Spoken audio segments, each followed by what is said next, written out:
So we just got this new vacuum, and it's the Shark Cordless Pet. So I haven't used it yet. Well, we used it for a split second, but I charged it. So it has a nice hook here, and this is how you store it. And pay attention to what you're doing. And then you charge it just like so. So it doesn't have an external battery that you pop in and out. You just charge the machine itself. So when it's charged, you click it on at the top, and you're ready to go. Now, I wanted to vacuum, so we used it for a split second, so it's fairly clean still. So let's see how much dirt we suck up.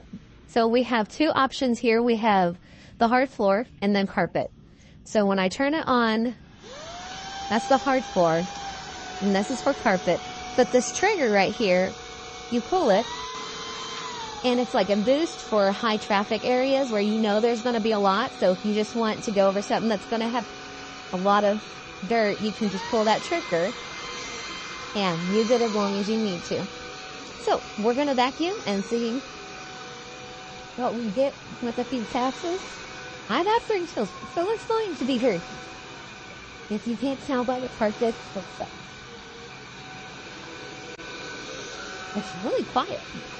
It's quieter than our last show.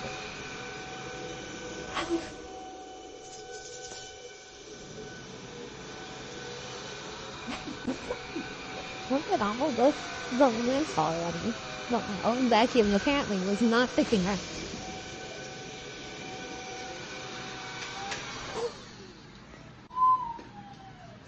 Well, that's just a few passes, so I mean, that's a lot to me.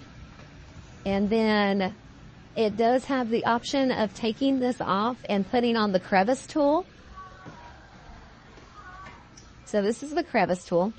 You can place it on here, do what you need to do, but you can also take off the wand down here and clean areas up high. You can even put the crevice tool on the end of the wand, flip it back on. I'm really excited about it. It's super easy to empty. So if I press this button right here, it would release the dust trap. So super easy to clean out. And that's about it. It seems like it's got some power, but it's extremely quiet, which is a plus for me. So if you're looking for a good vacuum, this is a nice one.